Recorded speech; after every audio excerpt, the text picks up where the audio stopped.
यीशु मसीह की पहली सेवा ये थी कि वो यूं कहा करते थे। जब एक बार की बात है, यीशु मसीह के चेले किसी गांव में जाकर यीशु के जाने की तैयारी कर रहे थे, तो गांव के लोगों ने मिलकर के कहा, तेरा गुरु इस रास्ते से ना गुजरने पाए। तब यीशु के चेले यीशु के पास आकर के कहने लगे, प्रभु ये गांव तुझे और हमको जाने नहीं देता, आप तो हमको 5 मिनट के लिए प्रार्थना करने का मौका दो। हम परमेश्वर से प्रार्थना करेंगे और कहेंगे कि इस गांव को आग से जला के राख कर दे, आपको नहीं जाने देते, दिमाग हमारा खराब हो गया। तब प्रभु यीशु मसीह ने ऊंचे आवाज से फटकार लगाते हुए कहा, तुम नहीं जानते कि तुम किस आत्मा के हो। मनुष्य का पुत्र नाश करने के लिए नहीं परंतु बचाने के लिए आता है। ये है मेमना, जिसने कहा मैं तुम्हारा न्याय नहीं करूंगा। I am not going to जज यू, मैं तुम्हारा न्याय नहीं करूंगा। मैं न्याय करने के लिए नहीं आया हूं, मेल दिलाने आया हूं। परंतु मेरे द्वारा आने वाला परमेश्वर का जो वचन है वही तुम्हारा न्याय करेगा, मैं नहीं करूंगा। मैं तो दया का सागर हूं, मैं तो प्रेम का पुतला हूं। ये वो मेमना है जो सिर्फ क्षमा करने, आशीर्वाद देने और आपकी भविष्य की बेहतर कल्पनाओं के अलावा उसके पास और कोई योजनाएं नहीं है।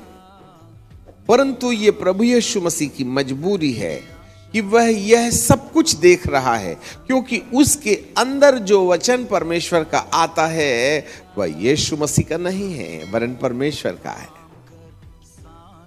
और जो वचन परमेश्वर देता है, आज हम आपको एक बहुत सटीक बात कहना चाहते हैं। आपसे एक प्रश्न है, जितने भी प्रभु के भक्त लोग हैं, आपसे एक प्रश्न है, थोड़ा सोच करके बताइए कि परमेश्वर जिसने कहा मैं न कभी बदलता हूं, अल्फा ओमेगा, आदि और अंत, मैं हर वक्त एक सा हूं, मैं कभी नहीं बदलता और ना मेरा वचन बदलता है।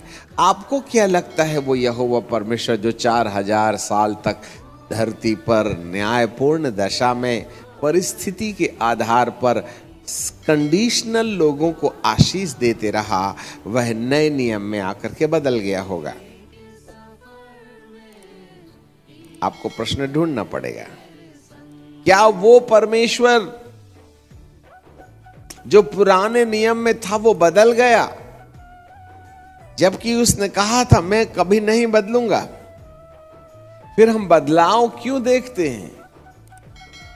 सिर्फ एक ही चीज है, याद रखना, मेरा परमेश्वर कभी नहीं बदला, वो कभी बदलने वाला नहीं है। पुराने नियम का परमेश्वर नए नियम में भी है, परंतु पुराने नियम में हमारे और परमेश्वर के बीच में कोई बिचवई नहीं था।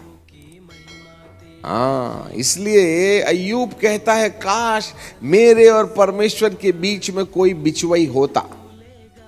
उसको इस बात की कमी महसूस हो रही थी, परंतु आज परमेश्वर को धन्यवाद हो, आपके और मेरे और परमेश्वर के बीच में एक बिचवई है, वही बद्ध किया हुआ मेमना है।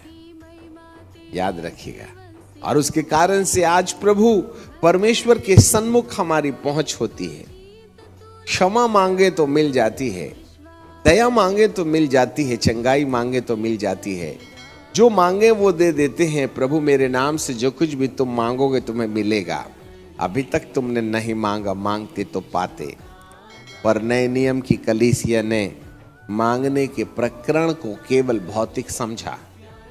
केवल रोटी, कपड़ा और मकान के लिए ही हम प्रभु की प्रतिज्ञाओं को याद करते रहे कि हे प्रभु तूने कहा है, मेरी पीठ पर मार खाने से तुम चंगे हुए, मेरे गरीब हो जाने से तुम धनवान हो गए।